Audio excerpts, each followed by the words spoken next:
Hello friends, आज और एक शानदार टॉपिक के साथ मैं आपके साथ हूँ और वो है आज का टॉपिक है फॉलो अप।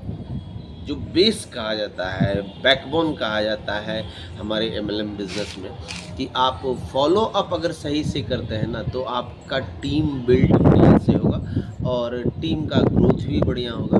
तो कैसे हम करें, उसमें किन किन बातों का ध्यान रखें जिससे कि हमारा फॉलो अप बढ़िया हो सके, फॉलो अप से हम बेहतर ज्वाइनिंग निकाल सकें, बेहतर कस्टमर बना सकें, इस पे आज बात करते हैं। और ये हमारे एमएलएम बिजनेस के बढ़ाने में, आपके बिजनेस को बढ़ाने में बहुत शानदार भूमिका निभाएगी अगर आप आज के टॉपिक को ध्यान से समझते हैं और सुनते हैं। साथ ही साथ अगर आप इस चीज़ को अपने टीम को भी शेयर करते हैं, आप एक बेहतर काम कर सकते हैं। इससे कहा जाता है कि एमएलएम बिजनेस का 95% बिजनेस जो डिपेंड करता है ना, वो फॉलो अप पे डिपेंड करता है। जितना बढ़िया आपका फॉलो अप होगा, आपका सक्सेस उतना ज़्यादा बड़ा होगा, उतना बेहतर होगा। करना क्या पड़ता है, कैसे हम इस फॉलो अप का क्या मतलब है? फॉलो अप का सिंपली मतलब ये हुआ कि बार बार जब हम किसी से मिलते हैं तो एक रिलेशन डेवलप होता है और जब रिलेशन डेवलप होगा तो हमारा बिजनेस बेहतर ग्रोथ करेगा, उनके साथ एक विश्वास जगेगा और जब विश्वास जगेगा तभी हम बेहतर परफॉर्म कर सकेंगे और किसी से बॉन्डिंग अच्छी बनेगी, एक अच्छा रिलेशन बना सकेंगे तो आपका बिजनेस ग्रोथ करेगा। अब आते हैं कैसे, जब आप प्रेजेंटेशन देते हैं, पिछले सेशन में मैंने आपसे बात किया था प्रेजेंटेशन के बारे में, मैं एक एक स्टेप आगे बढ़ते जा रहा हूँ। हर इससे पहले की बातें जाननी है तो आप हमारे पीछे के वीडियो को आप देख सकते हैं। एमएलएम से रिलेटेड मैं एक एक टॉपिक आपसे ले रहा हूँ जिससे कि आप जान सकते हैं कि प्रेजेंटेशन कैसे देना है और आप हमारे चैनल को सब्सक्राइब भी कर सकते हैं, आप लाइक भी कर सकते हैं। तो ये आप बेहतर तरीके से एक एक पॉइंट को मैं कोशिश करता हूँ कि आपके साथ शेयर करूँ और हर एक जानकारी को आप तक पहुँचाऊँ। तो फॉलो अप जब आप प्रेजेंटेशन दे देते हैं ना तो उसके बाद कहा जाता है फॉलो अप 24 से 48 घंटे के अंदर होना चाहिए। क्यों 24 से 48 घंटे के अंदर होना चाहिए? कि एक मनुष्य का ब्रेन जो है वो 48 घंटे के बाद धीरे धीरे उस बात को भूलने लगता है। अगर आप 24 से 48 घंटे के बाद आप फॉलो अप करते हैं तो आपका बॉन्डिंग अच्छा बनता है, उनके दिमाग में आपके द्वारा दिया हुआ प्रेजेंटेशन याद रहता है और आपको अच्छे से वो ग्रैप्स कर सकते हैं नेक्स्ट मीटिंग जब आप फॉलो अप में रखते हैं। और कहा जाता है फॉलो अप जनरली आपका 10% बिजनेस, 5 to 10% बिजनेस आपका फर्स्ट प्रेजेंटेशन के बाद ज्वाइनिंग होती है, उसके बाद फिर आपको नेक्स्ट 2 और 4 फॉलो अप होता है तो उसमें आपका 10% ज्वाइनिंग निकलता है। इस तरह से कहा जाता है कि आपका 90% फॉलो अप 12% 12 बार फॉलो अप करने के बाद आपका निकल जाता है। और कुछ लोग तो आपसे कभी नहीं जुड़ेंगे, चाहे आपका कुछ भी स्टैंडर्ड हो जाए, कितनों आप इस बिजनेस से ग्रोथ कर लें, क्योंकि वो तो रहेगा ही रहेगा, ये लॉ ऑफ नेचर है, इसको हम और आप चेंज नहीं कर सकते।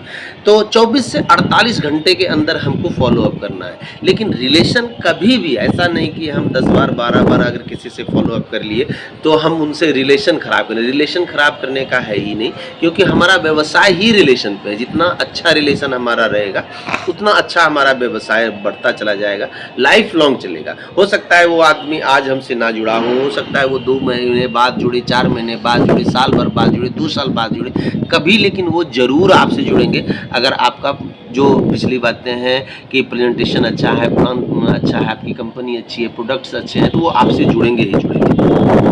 अगला पॉइंट आता है कि फील हेल्पफुल। जब आप बात करें तो आप इस चीज़ को रिलेट कीजिए, आप भी बताइए कि जी बिल्कुल ऐसा ही मुझे फील हुआ था, तो मैंने क्या किया, तो मैंने ऐसे स्टेप किए। जैसे आपके कोई कहते हैं कि आपका प्लान तो बहुत सुंदर है, प्रेजेंटेशन बहुत सुंदर है, लेकिन मेरे पास आज पैसा नहीं है, तो आप कैसे करेंगे?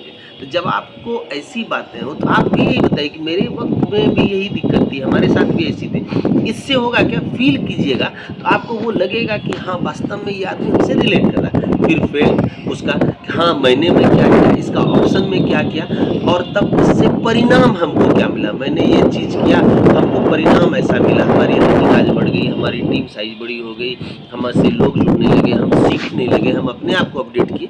तो ये फार्मूला बहुत शानदार काम करता है। आगे आता है जब भी हम फॉलो अप में जाए तो लिसन मोर, सुनना ज़्यादा है, कहना कम है। अपनी बातों को संक्षेप में रखनी है और उनकी बातों को ज़्यादा सुननी है। जब हम ज़्यादा सुनेंगे तो ज़्यादा रिलेट करेंगे, वो अब हमसे खुल के बात करेंगे, तो इस चीज़ पे होता है। अगला आता है कि आस्क पॉजिटिव एजम्पशन क्वेश्चन, ऐसा सवाल पूछे ना जिससे कि वो हमसे अच्छे से बात करे, पॉजिटिव जवाब दे, नेगेटिव आंसर ना हो। तो इस चीज़ पर ध्यान रखने की ज़रूरत है कि जब हम फॉलो अप में जाएँ, हमेशा पॉजिटिव एजम्पशन क्वेश्चन पूछें। अगला आता है कि साइलेंट फॉलो अप, जैसे हम गए, मिले, उनसे हाल-चाल पूछे, अपने बिज़नेस की बातें नहीं की, प्रोडक्ट की बातें नहीं की। वो अपने वो आदमी जिनको आप प्रेज़ेंटेशन दिए, वो धीरे-धीरे आपको बताएँगे कि नहीं मैंने इसके बारे में सोचा। जब 1 बार, 2 बार, 4 बार आप मिलेंगे ना, वो ऑटोमेटिक आपसे उस पे चर्चा करेंगे। इसको साइलेंट फॉलो अप कहा जाता है। पॉजिटिव फॉलो अप भी होता है, आप शांत रहें, पॉजिटिव आस्किंग करें, पॉजिटिव टॉक करें इससे, तो आपका बेहतर रिज़ल्ट आएगा आपको। अब आता है क्या-क्या उनसे जब आप फ़ॉलो अप में मिले तो उनको ये चीज़ बताएँ कि ये विन-विन सिचुएशन है, इसमें कोई हार नहीं रहा है, आपका कोई इन्वेस्ट नहीं हो रहा है, कोई लॉस नहीं हो रहा है, आप भी जीत रहे हैं और हम भी जीत रहे हैं। ये चीज़ अगर हो तो आप बेहतर रिज़ल्ट ले सकते हैं। आप एक विश्वास डेवलप कीजिए, विश्वास डेवलप करने से होगा क्या कि आप कंपनी पर, आप पर और उनको बताइए कि आप में ये पोटेंशियल है, उनको खुद पर भी विश्वास बने। इस तरह से अगर हम बात करते हैं, हमारा ये फॉलो अप भी बेहतर रिजल्ट देगा। अब आते हैं कि अच्छा-अच्छा टेस्टिमोनीज़ दीजिए उनको, अच्छे-अच्छे रिजल्ट्स के बारे में बताइए, वीडियोज़ दिखाइए, ऑडियोज़ सुनाइए कि देखिए हाँ, मैंने किया, ऐसा किया, रिजल्ट ऐसा मिला, इस तरह की बातें हुई, ये चीज़ आप कर सकते हैं। अब एक चीज़ समझिए फॉलो अप है क्या? मैं एक लेटर को इसको डिफाइन करने का कोशिश करता हूँ। फॉलो अप में होता है F for focus on building relation, हम रिश्ते बनाने पे विश्वास करें। ओ आता है observe and open the hidden doubts, उनके जो इस चीज़ को ऑब्जर्व करने की ज़रूरत है, निरीक्षण करने की ज़रूरत है, उनके अंदर में क्या डाउट्स आ रहे हैं उसको हम क्लियर करें। उसके बाद love to solve the problem, जो प्यार के साथ उनके जो प्रॉब्लम्स अब वो बता रहे हैं उसको सॉल्व करने का कोशिश कीजिए। Look forward for sitting next appointment, कैसे हम उनसे अगले अपॉइंटमेंट, अगर इस अपॉइंटमेंट में नहीं हो रहा है तो अगली अपॉइंटमेंट को हम कैसे साबित करें, कैसे हम फिक्स करें, इस चीज़ को देखें। उसके बाद आता है ऑफर योर फुल सपोर्ट, आप उनको इस चीज़ का आश्वासन दीजिए कि हम हमेशा आपके साथ हैं, हम हमेशा आपको सपोर्ट करने के लिए तैयार हैं। उनको ये लगता है कि हम दोनों मिलके सपोर्ट अगर इनका मिलता है तो हम बेहतर परफॉर्म कर सकते हैं और विन विन सिचुएशन में हम काम कर सकते हैं। उसके बाद wait for the right time, सही समय पर आप समय का इंतज़ार कीजिए कि जब वो सही समय आए उस समय हम उनसे ज़रूर जुड़ें। आज ना जुड़े कोई बात नहीं, जब सही समय आता है उस समय हम उनसे ज़रूर जुड़ें। उसके बाद अनप्लग द अर्जेंसी, जो अर्जेंसी है उनकी ज़रूरत जो है उसको अनप्लग करने का कोशिश कीजिए, खोलने का कोशिश कीजिए, आपका फॉलो अप बेहतर रिजल्ट देगा। और पुश द पैशन, उनका जो पैशन है उसको पुश करने का कोशिश कीजिए। जब आप बातचीत करते हैं तो आप उनको अगर पैशन को पुश करते हैं तो आपको बहुत शानदार रिजल्ट आएगा। इन सारी बातों का अगर आप ध्यान रखते हैं तो आपका फॉलो अप निश्चित रूप से 100% रिजल्ट देगा और आपका बिजनेस बेहतर होगा। Thank you, God bless.